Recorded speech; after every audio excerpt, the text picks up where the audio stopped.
अब आप खुद अपनी सादी कुर्ती को घर बैठे एक नया लुक दे सकते हैं। नॉर्मल लेसेस के साथ मैं इस डिज़ाइन को बनाऊंगी, तो चलिए डिज़ाइन को बनाना शुरू करते हैं। बुकरम को डबल फोल्ड करने के बाद मैं ऊपर की तरफ से 2.7 का निशान लगाऊंगी और लंबाई यहाँ पर मैं तकरीबन 3.2 इंच का रखूंगी और एक बहुत ही प्यारा सा मैं यहाँ पर राउंड नेक ड्रॉ करूंगी। बुकरम की लंबाई और चौड़ाई आप अपने हिसाब से भी यहाँ पर रख सकते हैं।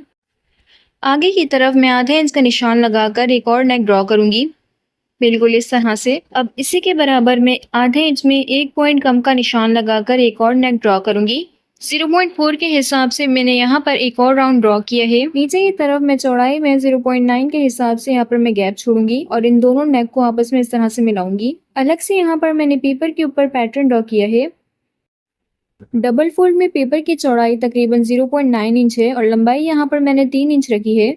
ऊपर और नीचे दोनों तरफ से मैंने आधे इंच का यहाँ पर गैप छोड़ा है और अंदर की तरफ मैंने 0.4 का गैप छोड़कर इस तरह से इसको ड्रॉ करके कट कर लिया है। अगर आपको फिर भी पैटर्न की कटिंग समझ में ना आए तो आप मुझे कमेंट सेक्शन के अंदर बताइएगा, मैं इसकी अलग से शॉर्ट वीडियो बना दूंगी।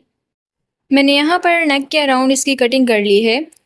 बुकरम को खोलने के बाद मैं क्रीज लाइन पर इस तरह से ड्रॉ करूंगी।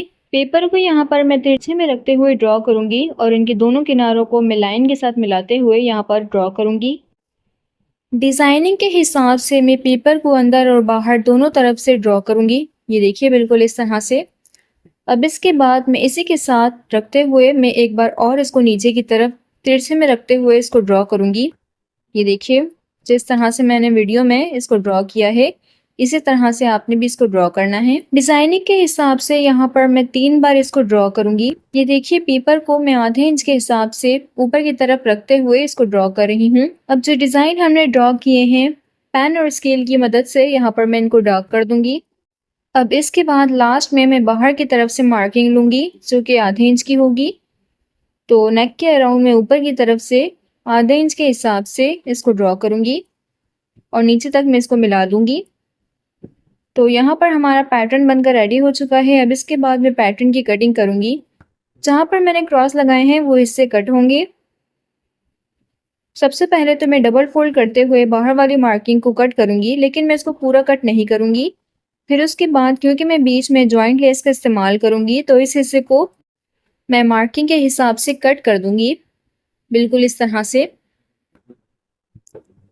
अब बुकरम को खोलते हुए मैं पैटर्न के हिसाब से इसकी नीचे की तरफ कटिंग कर दूंगी, क्योंकि पैटर्न के दोनों हिस्सों की तरफ हमारा डिज़ाइन डिफरेंट है। सबसे पहले तो मैं बाहर की तरफ इसकी कटिंग करूंगी, बिल्कुल इस तरह से मैंने बाहर की तरफ कटिंग कर दी है। अब डिज़ाइन के हिसाब से मैं अंदर की तरफ से भी इसको कट कर दूंगी। तो यहाँ पर ऑलमोस्ट हमारी कटिंग कंप्लीट होती है। ये देखिए बहुत ही खूबसूरत सा हमारा पैटर्न बनकर रेडी हो चुका है। मैं इसे फैब्रिक के ऊपर आयरन करूंगी। तो यहाँ पर मैंने अलग से फैब्रिक के ऊपर रखकर इसको अच्छे से आयरन किया है। बुकरम के बराबर मैं थोड़ा सा फैब्रिक छोड़कर यहाँ पर मैं इसकी कटिंग कर दूंगी। तकरीबन आधे इंच या उससे भी कम यहाँ पर मैं फैब्रिक को छोड़कर कट करूंगी। तो इस तरह से मैंने बुकरम के बराबर कटिंग कर ली है। तो अब यहाँ पर मैं कट्स लगाऊंगी, सभी किनारों की तरफ मैं यहाँ पर कट्स लगाऊंगी। फिर फैब्रिक ग्लू की मदद से बाहर वाले फैब्रिक को अंदर की तरफ मैं पेस्ट कर दूंगी और बहुत ही फिनिशिंग के साथ मैं यहाँ पर इसकी पेस्टिंग करूंगी। आप चाहें तो पेस्टिंग करने के साथ साथ आयरन भी कर सकते हैं। मैं यहाँ पर सबसे पहले तो इसकी पेस्टिंग करूंगी, फिर उसके बाद मैं इसको अच्छे से आयरन करूंगी। तो जितना हमने बाहर की तरफ फैब्रिक छोड़ा है अंदर की तरफ मैं रखते हुए पेस्ट करूंगी। पेस्टिंग करने के बाद मैं यहाँ पर क्योंकि जॉइंट लेस का इस्तेमाल करूंगी तो इस तरह से मैं इनको बीच से कट कर दूंगी और किनारों की तरफ मैं कट्स लगाऊंगी और यहाँ पर मैं नीचे की तरफ भी राउंड में इसको कट्स लगाऊंगी ताकि पेस्टिंग में हमें कोई भी प्रॉब्लम ना हो। और फैब्रिक ग्लू की मदद से मैं इस वाले फैब्रिक को भी अंदर की तरफ रखते हुए बहुत ही फिनिशिंग के साथ पेस्ट करूंगी। ये देखिए बिल्कुल इसी तरह से मैं दूसरे वाले हिस्से को भी पेस्ट करूंगी। ताकि वीडियो की लेंथ ज़्यादा लंबी ना हो तो मैं दूसरे वाले पार्ट को इस तरह से स्किप करूंगी, लेकिन मेथड वही रहेगा। अब नीचे की तरफ से भी मैं आपको बता देती हूँ। इस तरह से मैं डबल फोल्ड करके बीच में इस तरह से नोचेस लगाऊंगी फिर बुकरम के बराबर यहाँ पर भी मैं थोड़ा सा फैब्रिक छोड़कर कट करूँगी और सभी किनारों की तरफ मैं इस तरह से कट्स लगाऊंगी। फिर उसके बाद यहाँ पर भी मैं फैब्रिक ग्लू के इस्तेमाल से जो फैब्रिक हमने छोड़ा है अंदर की तरफ बहुत ही फिनिशिंग के साथ पेस्टिंग करूँगी।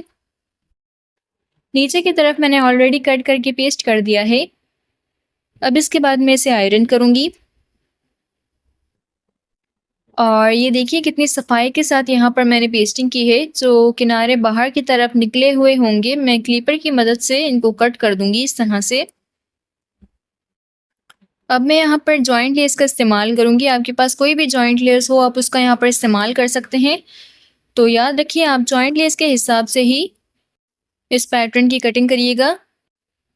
क्योंकि मेरी जॉइंट लेस 0.4 के नाप पर थी तो मैंने इस हिसाब से इसकी कटिंग की है।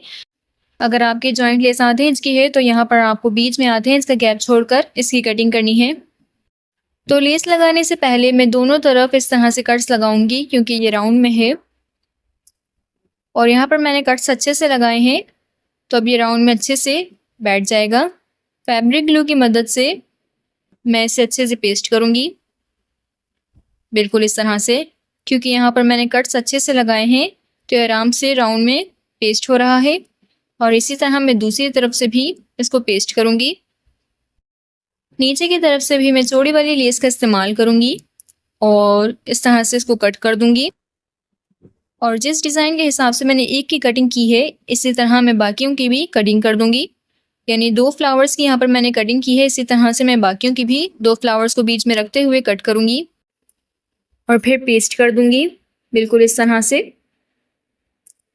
अब यहाँ पर साइडों में बारीक वाली लेस का इस्तेमाल करूँगी और बारीक वाली लेस को यहाँ पर मैं साइडों की तरफ से भी पेस्ट करूँगी। तो राउंड में मैं इसको कट्स लगा लूँगी इस तरह से और कट्स लगाने के बाद मैं इसे बहुत ही अच्छे से पेस्ट कर दूँगी। तो यहाँ साइडों में बारीक वाली लेस का इस्तेमाल करूँगी तो ये डिज़ाइन और भी ज़्यादा खूबसूरत बनकर रेडी होगा। मैं यहाँ पर सभी तरफ पहले पेस्टिंग करूँगी फिर उसके बाद अच्छे से इसको आयरन करूँगी। और यहाँ साइडों पर भी मैंने बारीक वाली लेस को लगाकर पेस्ट कर दिया है। ये देखिए बहुत ही खूबसूरती से हमारा ये पैटर्न बनकर रेडी हुआ है। ये आप देख सकते हैं कितना खूबसूरत लग रहा है हमारा ये पैटर्न। अब मैं मेन फैब्रिक के ऊपर इसको रखते हुए स्टिच करूँगी। सबसे पहले तो मैं बीच में इसको स्टिच करूँगी फिर उसके बाद राउंड में मैं इसको स्टिच करूँगी। अगर यहाँ तक आपने मेरी वीडियो देखी है तो यकीनन आपको वीडियो पसंद आई होगी। तो जल्दी से वीडियो को लाइक कर दें और एक अच्छा सा कमेंट करके बताएं आपको अब तक का डिज़ाइन कैसा लगा।